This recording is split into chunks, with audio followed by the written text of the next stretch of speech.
Hello everyone. So now इस video में हम बात करेंगे कि जो पेमेंट फ्लो है किसी भी पेमेंट गेटवे का वो कैसा होता है। ओके, तो मैं किसी भी एक पेमेंट गेटवे के बारे में बात नहीं कर रहा हूँ। So I am not talking about the specific any payment gateway. Okay, it may be Razorpay, it may be Instamojo and may be Paytm. Okay, so अब किसी भी पेमेंट गेटवे की बात करें, जनरल आइडिया हम यहाँ पे discuss करेंगे कि ये कैसे यहाँ पे काम करता है। ओके, तो जब भी आप काम करते हो, हाँ, यहाँ पे एक मोबाइल मोबाइल एप्लीकेशन भी हो सकता है, आपका ये वेब एप्लीकेशन भी हो सकता है। तो मैं यहाँ पे जो अज्यूम कर रहा हूँ, मैं ये मान के चल रहा हूँ कि आप इसको वेब एप्लीकेशन में इम्प्लीमेंट कर रहे हो। ओके, तो जब भी आप किसी वेब एप्लीकेशन में इम्प्लीमेंट करते हो, तो मान लीजिए आपका कोई ई कॉमर्स वेबसाइट है, तो आप किसी प्रोडक्ट पे क्लिक करोगे, नेक्स्ट पेज आएगा, आपका जो प्रोडक्ट की डिटेल दिखाएगा, देन आप कंटिन्यू टू चेकआउट बटन पे क्लिक करोगे। तो मान के चल रहा हूँ मेरे पास ये इस तरह का एक पेज है जहाँ पे आपने एक बटन बनाया हुआ है, कंटिन्यू टू चेकआउट। तो यहाँ पे मैंने यहाँ पे एक चेकआउट बटन बना दिया। ओके, तो कोई भी यूज़र आएगा, इस चेकआउट बटन पे क्लिक करेगा, और जैसे ही वो इस बटन पे क्लिक करेगा, तो हम यहाँ पे क्या करते हैं किसी भी पेमेंट गेटवे को इम्प्लीमेंट करते टाइम, तो जैसे ही वो चेकआउट बटन पे क्लिक करता है, इस चेकआउट पे क्लिक करते ही जो प्रोडक्ट से रिलेटेड जो भी इंफॉर्मेशन होती है वो वो उसको हमें सेंड करना होता है सर्वर पे। किसके सर्वर पे? अब यहाँ पे दो सर्वर्स की मैं बात करूंगा। एक सर्वर होगा यहाँ पे, ये सर्वर होगा हमारा सर्वर। मान लीजिए मैंने एक एप्लीकेशन बनाया, वो जेंगो का एप्लीकेशन है, या फिर वो एक एक्सप्रेस जेएस या फिर नोड जेएस पे मैंने एक एप्लीकेशन बनाया होगा। सो मान लीजिए ये मेरा नोड जेएस का है, या फिर आप मान लीजिए एक मेरा जेंगो का एप्लीकेशन है। सो कोई भी मेरा सर्वर हो सकता है, तो ये मेरा सर्वर है। ओके, नाउ दूसरा सर्वर है जो कि होगा उस पेमेंट गेटवे का सर्वर। मान लीजिए आप यूज कर रहे हो यहाँ पर इंस्टा मोजो, या फिर आप यूज़ कर रहे हो रेजर पे, या फिर आप यूज़ कर रहे हो यहाँ पे पेटीएम। तो ये तीन मैं मान के चल रहा हूँ, तो इसका एक सर्वर होगा। तो मान लीजिए इसका सर्वर यहाँ पे रखा हुआ है, ये मान लेते हैं हम इसको रेजर पे का सर्वर है, और ये जो है ये हमारा सर्वर। ओके, ये हमारा सर्वर है। सो अब यहाँ पे होगा क्या कि जैसे ही यूज़र इस चेकआउट बटन पे क्लिक करेगा, जब ये चेकआउट बटन पे क्लिक करेगा यूज़र, तो हम यहाँ पे क्या करेंगे, हम एक रिक्वेस्ट सेंड करेंगे अपने सर्वर को। ये मैंने एक रिक्वेस्ट सेंड किया अपने सर्वर को, इसमें क्या क्या इन्फॉर्मेशन होगी, पूरी इन्फॉर्मेशन होगी हमारे प्रोडक्ट से रिलेटेड। मान लीजिए मैंने एक कोर्स परचेज करना चाहा है, तो मैं उस कोर्स का जो भी डिटेल है वो उसको पास करूंगा। ओके, सो मैंने यहाँ पे बताया इतने रुपए का पेमेंट मुझे करना है, इस यूज़र के नाम से करना है। तो वो जो भी डेटा मैंने पास किया है, मैं उसको अपने डेटाबेस में अपने सर्वर पे यहाँ पर सेव कर लूँगा। साथ ही यहाँ पर मैं क्या करूँगा, पेमेंट को इनिशिएट करने के लिए ये जो क्लाइंट ने मुझे रिक्वेस्ट सेंड किया मेरे सर्वर पे, अब मैं अपने सर्वर से दूसरा रिक्वेस्ट सेंड करूँगा किसी और सर्वर को। वो कौन सा सर्वर होगा? वो होगा एक पेमेंट गेटवे का सर्वर। तो अब मैं जो रिक्वेस्ट सेंड करूँगा, मैं अपने पेमेंट गेटवे को रिक्वेस्ट सेंड करूँगा कि मेरे लिए एक ऑर्डर क्रिएट करो। तो अब ये क्या करेगा, रेजर पे यहाँ पर एक ऑर्डर यहाँ पे क्रिएट करेगा। ओके, सो जैसे ही ये एक ऑर्डर क्रिएट करता है, तो मुझे ये ऑर्डर क्रिएट करने के बाद एक ऑर्डर आईडी रिटर्न करता है। इसको मैं कुछ भी कह सकता हूँ, टर्मोलॉजीज अलग अलग यूज़ हो सकती हैं हर पेमेंट गेटवे के साथ, लेकिन मैं यहाँ पे मान के चल रहा हूँ कि ये एक ऑर्डर आईडी मुझे रिटर्न करेगा। सो यहाँ से जैसे ही ऑर्डर क्रिएट करेगा, मेरे सर्वर को ये वापस से रिटर्न करेगा एक ऑर्डर आईडी। सो मैं इसको ओ आई से रिप्रेजेंट कर रहा हूँ, तो इसने मुझे ऑर्डर आईडी रिटर्न किया। अब ये मेरा सर्वर है, मेरे सर्वर में जो ऑर्डर है वो क्रिएट हो गया। अब ऑर्डर क्रिएट हो गया, तो अब मुझे पेमेंट इनिशिएट करना है। पेमेंट इनिशिएट करने वाला भी पॉपअप शो करना है जिसमें यूज़र जाके पेमेंट करेगा।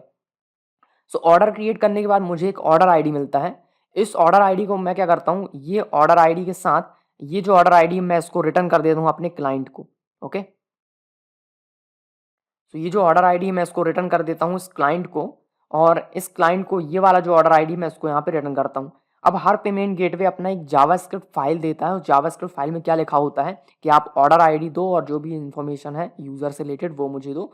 तो मैं एक नया पेज ओपन करूँगा यहाँ पे, और इस नए पेज में क्या होगा, यहाँ पर होगा पूरा प्रोसेस जो कि पेमेंट को यहाँ पे कंप्लीट करेगा।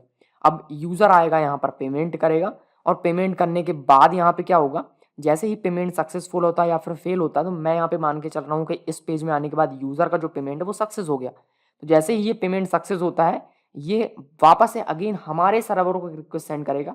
इसमें क्या इन्फॉर्मेशन होगी, इसमें ये ऑर्डर आईडी होगा, प्लस इसमें एक पेमेंट आईडी होगी। पेमेंट आईडी क्या है, जब पेमेंट सक्सेस हो जाता है तो उस केस में हमको एक आईडी यहाँ पे रिटर्न होती है। मैं स्पेसिफिकली अब रेजर पे की बात कर रहा हूँ, तो रेजर पे में या फिर इंस्टामोजो में। सो हमको ये ऑर्डर आईडी और पेमेंट आईडी रिटर्न करेगा, प्लस कुछ और भी जो डेटा है वो हमको रिटर्न कर सकता है। ओके, तो ये जो डेटा है वो हमारे सर्वर को रिटर्न हो जाएगा। अब हमारे सर्वर को जब ये डेटा रिटर्न होगा, तो जो भी डेटा हमको यहाँ पे रिटर्न हुआ है, हम अगेन चेक करेंगे अपने सर्वर पे क्या ये जो डेटा आया है, इस डेटा से जो भी पेमेंट यहाँ पे लिंक्ड है, क्या वो पेमेंट सक्सेस हुआ है। तो जब पेमेंट सक्सेस होता है तभी ये वाला डेटा आता है, ये ज़रूरी नहीं। पेमेंट फेल होने पे भी हमको डेटा रिटर्न होता है कुछ ना कुछ। ओके, तो जो भी डेटा रिटर्न हुआ हमें अपने सर्वर पे एक बार और फिर से चेक करना है, क्या वो जो डेटा आया है उससे रिलेटेड जो भी पेमेंट है, क्या वो सक्सेस हुई या फिर फेल हुई है। अगर वो पेमेंट सक्सेस हुई है तो हमारे पास यहाँ पर डेटाबेस है, हम अगर पेमेंट सक्सेस हुई है तो आप ऑर्डर को प्लेस करके जो भी डेटा है वो अपने डेटाबेस में सेव कर दोगे। अगर पेमेंट फेल हुई है तो भी अगर आप उसको सेव करना चाहते हो तो उसको सेव कर दोगे। नाउ इस बीच में क्या होता है, जब यहाँ से पेमेंट होने के बाद जो डेटा हमको रिटर्न हुआ हमारे सर्वर पे, तो इसमें हम इस जो भी डेटा है इसे हम चेक करते हैं अगेन की पेमेंट सक्सेस हुई या फेल हुई।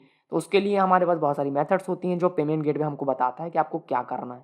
ओके, यहाँ पे हो सकता है हमको यहाँ पे आने के बाद इस डेटा के साथ फिर से आपने पेमेंट गेटवे को रिक्वेस्ट सेंड करना पड़े कि इसका क्या स्टेटस था ये मुझे बताओ। तो जो भी स्टेटस रहा होगा, अगर पेमेंट का स्टेटस सक्सेस रहा होगा तो हम अपने डेटाबेस में अपडेट कर लेंगे कि हाँ पेमेंट सक्सेसफुल हो चुका है। अगर फेल है तो हम यूज़र को प्रॉपर मैसेज दे सकते हैं कि ये जो पेमेंट है वो फेल हो चुका है। ओके, सो आइए एक बार और हम इसको अगेन एक बार रिपीट करते हैं, क्या था पूरा इसका समरी। थोड़ा सा हौच पौच हो गया होगा तो बहुत ब्रीफ में मैं बताऊंगा। तो मेरे पास यहाँ पे एक क्लाइंट है, क्लाइंट के पास यहाँ पे चेकआउट बटन था। ओके, मैंने कहा ये चेकआउट बटन है। अब क्लाइंट ने चेकआउट बटन में क्लिक किया, एक रिक्वेस्ट सेंड हुआ कहाँ, हमारे सर्वर को। हमारा सर्वर हो सकता है नोड जेएस का है, हमारा सर्वर हो सकता है जेंगो बेस्ड कोई एप्लीकेशन सर्वर है। तो हमारा सर्वर क्या करेगा, एक ऑर्डर क्रिएट करेगा। ऑर्डर क्रिएट करने के लिए ये अगेन रिक्वेस्ट सेंड करेगा पेमेंट गेटवे को। तो यहाँ पर मैंने कहा पीजी ये पेमेंट गेटवे है। सो इसने ये किया यहाँ पे चेकआउट, चेकआउट। ओके, यहाँ पर आया, ये हमारा सर्वर है। हमारे सर्वर में रिक्वेस्ट सेंड किया पेमेंट गेटवे सर्वर को। क्यों क्रिएट सेंड किया रिक्वेस्ट कि एक ऑर्डर क्रिएट करो। अब पेमेंट गेटवे ने एक और ऑर्डर क्रिएट किया और वापस से जो ऑर्डर आईडी और जो भी डेटा था ऑर्डर क्रिएट करने वाला, ऑर्डर की जो भी डिटेल थी वो हमको यहाँ पर रिटर्न कर दी। अब हमको जो ऑर्डर है और कुछ यूनिक कीज़ मिली हुई हैं वो अगेन हम कीज़ के साथ साथ यहाँ पर आएंगे वापस से, और यहाँ पे आने के बाद एक नया पेज यहाँ पे दिखाएंगे क्लाइंट को। क्लाइंट को मतलब जो यूज़र होगा उसको यहाँ पे पेमेंट करने के लिए बोलेंगे। अब यहाँ पर पेमेंट करने के लिए जो पेज ओपन होगा वहाँ से वो पेमेंट अपना करेगा, पेमेंट फेल हुआ सक्सेस हुआ जो भी होता है तो उस वो हमको डेटा रिटर्न करता है। तो जो भी डेटा रिटर्न करेगा वापस से यहाँ हमारे सर्वर के पास ये रिक्वेस्ट आएगा, इसमें जो भी डेटा है जो पेमेंट गेटवे ने रिटर्न किया वो आएगा, पेमेंट सक्सेस है कि फेल है वो पूरा डेटा यहाँ पे आएगा। अब इस डेटा को हम वापस से भेजेंगे पेमेंट गेटवे को और पूछेंगे कि जो डेटा हमको मिला है इससे रिलेटेड जो भी पेमेंट थी वो हमको मिल जाए। तो अब जो भी पेमेंट होगी ये हमको वापस से रिटर्न करेगा उसका सक्सेस स्टेटस या फिर फेल्ड स्टेटस। जो भी स्टेटस रहा होगा उसके बेसिस पे हम जो अपना डेटाबेस है उसको हम अपडेट कर देंगे कि पेमेंट सक्सेस या फेल है। ओके, और उसके बेसिस पे आप जो भी करना चाहते हो वो कर सकते हो। अगर ई कॉमर्स वेबसाइट है तो अपना ऑर्डर प्लेस कर दोगे, अगर कोई कोर्स वाली वेबसाइट है तो अपना जो सब्सक्रिप्शन है उसको यहाँ पे ऐड कर दोगे। तो बेसिकली ये एक पेमेंट फ्लो है कि ये यहाँ पे कैसे जो पेमेंट है वो यहाँ पे काम करता है।